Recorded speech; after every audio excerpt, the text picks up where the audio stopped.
ქალტონელი გამოგესალმებით, ძალიან დიდი მადლობა, რომ დღეს ვსტუმრობთ და ვსაუბრობთ კიბერთაღმითობის შემთხვევების შესახებ. ჩვენ ადრეც ვისაუბრია ფიშინგის შემთხვევებზე და ახლაც საბანკო ასოციაციის ინფორმაციით ბოლო დღეებში არის გააქტიურებული გარკვეული სქემა და იქ საუბარი იყო თქვენს ინფორმაციაში, რომ ხდება შეტყობინებების გაგზავნა ლეგიტიმური კომპანიის სახელით. მოდით გვითხარით, ბოლო პერიოდში რა შეტყობინებები იგზავნება, რას ნიშნავს ეს ლეგიტიმური კომპანიის სახელით, ესეც განვმართოთ და რას უნდა მიმოქციოთ ყურადღება ამ შემთხვევაში. მოგესალმებით, საქართველოს საბანკო ასოციაცია მუდმივად ინფორმაციას უწევს გავს შემთხვევებს. თქვენს მიერ ნახსენები შემთხვევა, ესე ვთქვათ, რამეს საოცრად განსხვავებულ სქემას არ წარმოადგენს. თქვენ როგორც აღნიშნეთ, ადრეც ხშირად საუბრობდით ფიშინგზე და ეს ფიშინგი ეხლა უფრო SMS-ების სახით არის მოწოდებული, რამდენიმე წლის განმავლობაში მაინც ძირითადი მიმართულება SMS-ით არის. გუშინ რაც გავრცელდა შეტყობინება, ლეგიტიმური კომპანიის დასახელების გამოყენებით გავრცელდა მისი სახელით. ლეგიტიმური რას ნიშნავს, რომ ეს არის ნამდვილი კომპანია, რომელიც ახორციელებს გარკვეულ საქმიანობას და ეს საქმიანობა ბევრისთვის არის ცნობილი და მოსახლეობის დიდი ნაწილი ამ მომსახურებას იყენებს. ასეთი ჩვენთვის კარგად ნაცნობი და ჩვენს მიერ არაერთხელ გამოყენებადი სერვისების მომწოდებელი კომპანიის სახელით გავრცელდა ეს შეტყობინება. რა ხდება ამ შეტყობინებაში? ანუ სტანდარტული ფიშინგ სქემა არის, იგზავნება შეტყობინება ამ ჩვენთვის კარგად ცნობილი კომპანიის სახელით, სადაც წერია ამ შემთხვევაში გუშინდელ შეტყობინებას გულისხმობთ, სატრანსპორტო კომპანია, თქო საფოსტო გადაზიდვის კომპანიის სახელით არის გავრცელებული შეტყობინება, სადაც მოგვიწოდებენ გარკვეული ტრანსპორტირების ამანათის გადახდისკენ მოგვიწოდებენ და მოთავსებული არის ყალბი ბმული. ანუ სტანდარტული ფიშინგ სქემა არის, დაადასტურეთ ტრანსპორტირების გადასახადი, არის მოცემული ბმული ყალბ ვებგვერდზე, ამ ყალბ ვებგვერდზე გადასვლით ეს გამომგზავნილი კიბერთაღლითი კიბერთაღლითს გადავყავართ ყალბ ვებგვერდზე, სადაც მოგთხოვთ, რომ შეიყვანოთ მაგალითად საბარათე მონაცემი, ბარათის ნომერი, ვადა მოქმედების და ასევე ბარათის ნამდვილობის დასადასტურებელი 3 თუ 4 ნიშნა კოდი. აი ესეთი ბანალური სქემა არის, მაგრამ ჩვენთვის კარგად ნაცნობი კომპანიის სახელით. ამ შემთხვევაში რას ვაკეთებთ ხოლმე? ესეთი შეტყობინებები იქნება სხვა კომპანიების სახელის გამოყენებით. ამ შემთხვევაში მომხმარებელი, რომელიც იღებს მსგავს შეტყობინებას, პირველად უნდა დაფიქრდეს იმაზე, რომ სარგებლობს თუ არა ისინი მომსახურებით და ამ შემთხვევაში, როდესაც სატრანსპორტო გადაზიდვის კომპანიაზე ვსაუბრობ, აქვს თუ არა მას პირველი რომ შეკვეთილი ამანათია, ელოდება გზავნილს თუ ამანათს და იყენებს თუ არა ამ კონკრეტული კომპანიის მომსახურებას. თუ იყენებს და არის ხშირი მომხმარებელი, პირველ რიგში ჩვენ ვეუბნებით, რომ მსგავსი ტიპის შეტყობინება ან ამანათის შეკვეთის ამანათის გზავნილის სტატუსის გადაამოწმოს მისთვის ნაცნობ სივრცეში.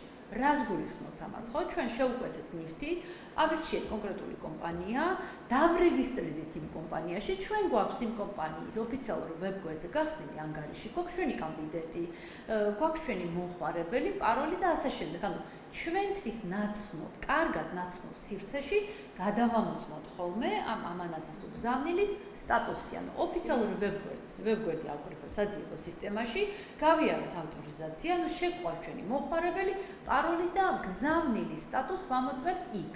ანუ ან ოფიციალურ ვებგვერდზე, ან მობილურ აპლიკაციაში შეიძლება სატრანსპორტო გადაზიდვის კომპანიას ქონდეს მობილური აპლიკაცია, რომელიც აუცილებლად უნდა გადმოვწეროთ ოფიციალური წყაროდან და ამ შემთხვევაში გულისხმობთ Android-ის შემთხვევაში ეს იქნება Play Store, iOS-ის შემთხვევაში, Apple-ის ტელეფონის შემთხვევაში იქნება App Store. აქ ადამიანი ელოდება მართლაც ამანათს სარგებლობს იმ კომპანიით, მოვიდა ეს ფიშინგ შეტყობინება, იჩქარა არ გადაამოწმა როგორც თქვენ თქვით და შეიყვანა მონაცემები, რა ხდება შემდეგ, როგორ ვითარდება შემდეგ უკვე კი, რაც წეღან აღვნიშნე, ანუ იმ კონკრეტული კომპანიის ოფიციალურ ვებგვერდზე, ოფიციალური აპლიკაციით ვისარგებლოთ. ეს არის კარგი ქცევა, ეს არის კარგი კიბერჰიგიენა, როდესაც ჩვენ, ესე ვთქვათ, ჩვენ ნაცნობ სივრცეში ვოპერირებთ. იქნება ეს ვთქვათ, სატრანსპორტო გადაზიდვა, ამანათის მიღება თუ მაგალითისთვის კომუნალური გადასახადების თუ ნებისმიერი სხვა გადახდა. ყოველთვის ჩვენთვის კარგად ნაცნობ და გამოცდილ სივრცეში ესე ვთქვათ, მოვახდინოთ მსგავსი ტრანზაქციის განხორციელება. ეხლა რა ხდება თუ კიდე ასეთი შემთხვევა იქნება ბევრი, არ დააკვირდება, მით უმეტეს თუ კარგად ნაცნობი კომპანიის სახელით იქნება მსგავსი ფიში შეტყობინება გამოგზავნილი, შეიძლება ვინმე ესე ვთქვათ, დაეჭიროს ან შემოეჭიროს და გადაგვიდეს ბმულზე, მიყვეს ამ მოწოდებას და შეიყვანს ვთქვათ საბარათე მონაცემებს. როგორც კი მივხვდებით, რომ იმ სივრცეში არ ვარ, სადაც უნდა ვიყოთ, ან საეჭვოდ მოგხვდება ისეთი ინფორმაცია, რომელიც არ უნდა შეგვეყვანა, მაგალითად შევიყვანეთ ბარათის სრული ნომერი, ვადა და კოდი. იმ წამსვე დავბლოკოთ ის ბარათი. ანუ ეს ბარათი არის უკვე კომპრომეტირებული. ეს იმას ნიშნავს, რომ ჩვენ ეს ბარათის მონაცემები გადავეცით, თქვათ, მოტყუებით, მოვტყუვდით, იქ არ აღმოჩნდა, სადაც უნდა ყოფილიყავით, გავაზიარეთ ეს საბარათე მონაცემები და ისინი მისაწვდომი გახდა კიბერთაღლითისთვის. ამიტომ, როგორც კი აღმოვაჩენთ, ან ეჭვი გვექნება, რომ ჩვენ ყალბებგვერდზე გავაზიარეთ ეს მონაცემები, იქნება ეს საბარათე ფინანსური თუ სხვა სენსიტივური ინფორმაცია, უნდა დავბლოკოთ ეს ბარათი. როგორ ბლოკავთ? ან მობილ ბანკით ბლოკავთ, ან ინტერნეტ ბანკი, თუ რომელიმე იმ მომენტში მიუწვდომელი არის, ვუკავშირდებით იმ ფინანსურ ინსტიტუტს, ბანკს, რომელმაც გასცა ეს ბარათი და ბლოკავთ ამ ბარათს. ეს ბარათი აღარ უნდა გამოვიყენოთ, სწორედ იმ მიზეზით, რომ მისი მონაცემები არის გაზიარებული თაღლითთან და ჩვენთვის ეს საფრთხეს წარმოაჩენს. იმ ბარათს ბლოკავთ, აღარ ვიყენებთ და ვიღებთ ახალ ბარათს. ასევე პრევენციულად იმისათვის, რომ ჩვენ, თქვათ, მოტყუებით სადმე სხვა გვერდზე, ყალბებგვერდზე არ შევიყვანოთ ეს მონაცემები და თუ კი შევიყვანოთ, დავიცვა ჩვენი ფინანსები, კარგი პრაქტიკა და კარგი ჰიგიენა არის, რომ დიდი ოდენობის თანხა ბარათზე არ გვიდევს, თუ თქვათ ამ ბარათით ინტერნეტში სარგებლობთ აქტიურად, ანუ მხოლოდ შეზღუდული ოდენობის თანხა გქონდეს ბარათზე, რომელიც იქნება საკმარისი იმ დღეს ან იმ კვირის მანძილზე ყოველდღიური საქმიანობის განსახორციელებლად და შესყიდვების განსახორციელებლად. თქვენ ახსენეთ, რომ მესიჯის სახით მოდის, აი ყველაზე ხშირად რომელ ხსნებს იყენებენ, რომელ აპლიკაციებს, აი სად შეიძლება ყველაზე ხშირად შეგხვდეს ეს მამულები, რომელ საკომუნიკაციო საშუალებაში? კი.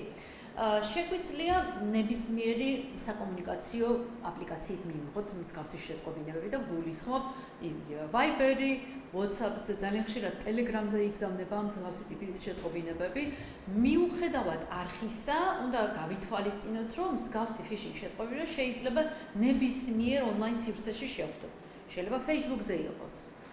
ხომ, შეიძლება Messenger-ით მოგივიდეთ, მაგრამ აქ მთავარი არის ის, რომ ყოველთვის დავფიქრდეთ და ვნახოთ, ვინ არის გამომგზავნი, ვარ თუ არა ჩვენ ამის ინიციატორი, იგივე შეიძლება იყოს მსგავსი ტიპის შეტყობინება, თქვათ, გადახდაზე, ან გადახდის გადამოწმებაზე, შეიძლება საბანკო ტრანზაქციაზეც მოგივიდეთ მსგავსი შეტყობინება, შეიძლება, არ ვიცი, კომუნალურის გადახდაზე მოგივიდეთ, შესაძლოა რომელიმე სოციალური პლატფორმის, იგივე WhatsApp-ზე მოგივიდეთ, ადმინისტრაციული სახის შეტყობინება. რას ნიშნავს ადმინისტრაციული შეტყობინება?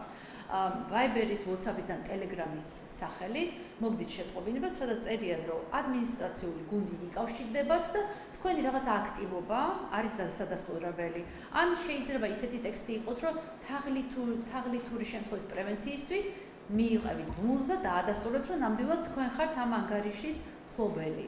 მსგავსი ტიპის შეტყობინებასაც უნდა მივაქციოთ ყურადღება. კი ბატონო, და საქართველოში რამდენად წავედ გასცეს პრობლემა, ან თქვენი შეფასებით, რამდენად ხშირად ხდებიან ადამიანები კიბერთაღლითობის მსხვერპლი? შეგიძლიათ რომ აი რაღაცა ზოგადად სურათის შეფასება რომ გავაკეთოთ. გლობალური სტატისტიკით დავიწყოთ. თქვენ იცით, ეს კიბერსაფრთხეები მუდმივად არის მზარდი და ამ ჩვენც არ ვართ გამონაკლისი, ანუ საქართველოშიც იგივე. შესაძლოა სცენარი იყოს სხვადასხვა, მაგრამ ჩვენ უნდა შევეჩვიოთ იმას, რომ ტექნოლოგიური და ციფრული ტექნოლოგიური განვითარებასთან ერთად და ციფრული სერვისების უფრო მზარდ გამოყენებასთან ერთად კიბერ რისკი არის თან დაყოლილი ამ ყველაფერთან და ჩვენ ადრეც ვისაუბრებთ თქვენთან არაერთხელ, რომ ჩვენთვის ეს არის, ესე ვთქვათ, ყოველდღიური, ანუ ჩვენი რეალობის განუყოფელი ნაწილი არის.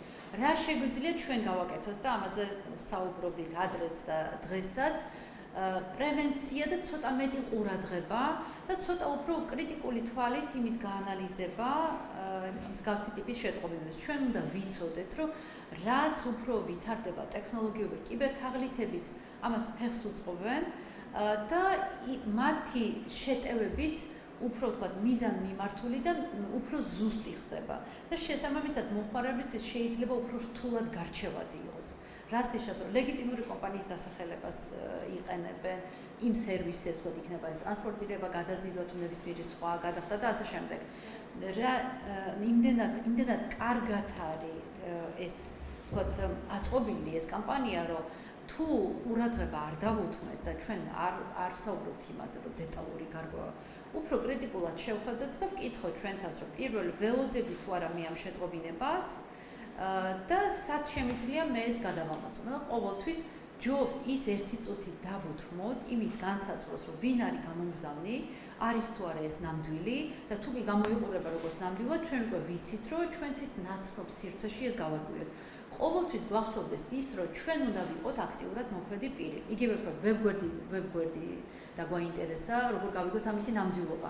ნებისმიერი საძიებო სისტემა გავხსნათ და ამ კონკრეტული ვებგვერდის ამ კომპანიის ოფიციალური გვერდი მოვიძიოთ. იქნება ეს თვითონ ვებგვერდი თუ Facebook გვერდი. აუცილებლად ოფიციალურად ჩვენ უნდა მოვიძიოთ და შემდეგ უკვე მოძიებულიდან ოფიციალურ ლეგიტიმურ ვებგვერდზე გავაგრძელოთ ამ საქმიანობის წარმართვა. კი ბატონო, და ეს სტატისტიკაზე რომ საუბრობთ, გლობალურად ჩვენთანაც რა სურათი გვაქვს ეს?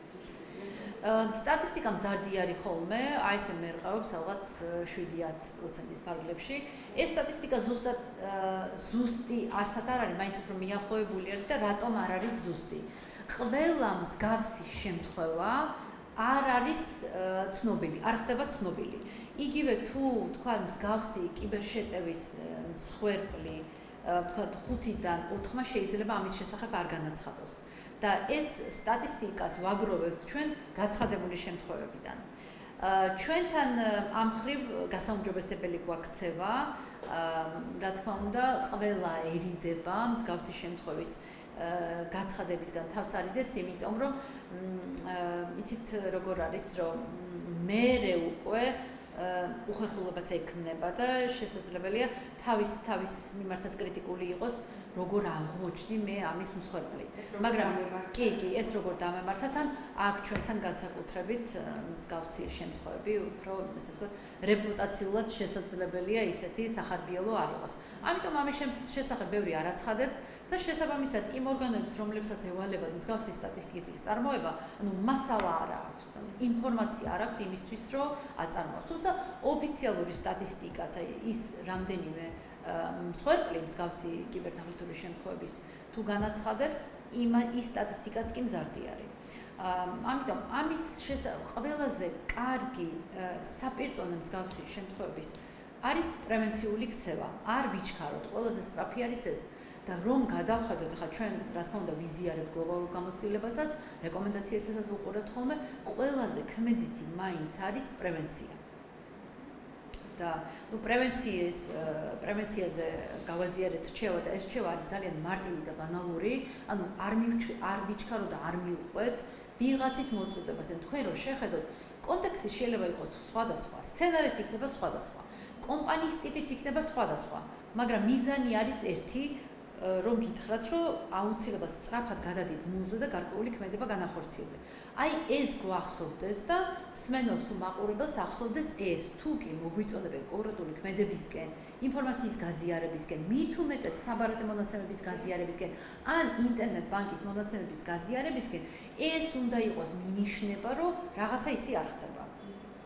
და რეკომენდაციები კი ვიცით, ხო, რომ ყველასთვის ნაცნობ სივრცეში განახორციელოთ ესა თუ ის ქმედება. ჩვენ ვიცით, რომ ჩვენი კაბინეტი გვაქვს ონლაინ მაღაზიაში თუ სხვაგან, ინტერნეტ ბანკში შევდივართ, კონკრეტულად ვიცით, მე ჩვენთვის ნაცნობ ვებგვერდს ვკრიფავ და ასევე უცნობი წყაროებიდან აპლიკაციებს არ ვტვირთავ. სულ ეს არის ეს რჩევები, ეს არის პრევენციული, შემდეგ უკვე რეაქტიულადაც ვიცით, თუ კი შევიყვანოთ ეს მონაცემები, იქნება ეს ინტერნეტ ბანკის მონაცემები თუ საბარათო მონაცემები, ყალბ ვებგვერდზე და მე აღმოვაჩინეთ, აუცილებლად უნდა განვაცხადოთ ამის შესახებ, თუ პაროლი შეიყვანეთ ყალბ ვებგვერდზე, აუცილებლად ის პაროლი უნდა გამოცვალოთ.